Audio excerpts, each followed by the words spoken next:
I've always grown up around horses since a very young age. My pop trained trotting horses. My family's heavily involved in the trotters, so I've sort of always grown up with them and been around horses. I've driven trotting horses at home, never professionally, but in track work and stuff like that. And yeah, just always grown up around them, loved them. Yeah, and then naturally just converted over probably about 3.5 years ago now and started working for the Jollies, and they've been really great.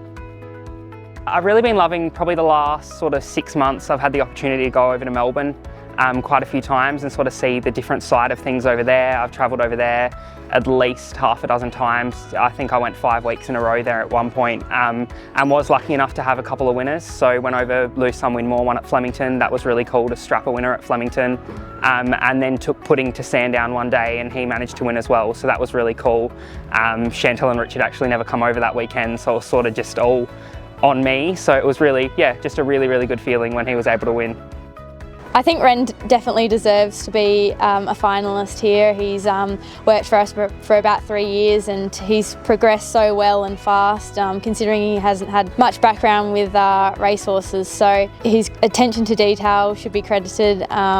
He's a great asset for Dad and I. I've got a retired trotter. I got him probably about 6 months ago now off one of my friends who actually trains trotters.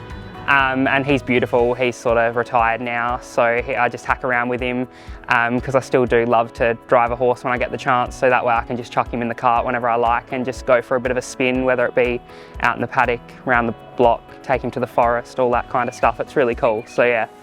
I've always grown up baking as well. It's actually quite funny. My pop that trained the trotters, my nan from that side as well, she was a baker, she always baked, so I was always in the kitchen with her growing up. If I wasn't down the stables with Pop, I was always in the kitchen with Nan, so just sort of self-taught, learn it as I've sort of gone along. And yeah, when I sort of started working for the Jollies, everyone caught hold of the cookies I was making and used to bring them in with the horses' names on them and stuff like that. I have slowed down a little bit now just because I sort of don't get the time with work being so full on and going away with work and stuff like that, but when I get the chance I still do love to bake, and yeah.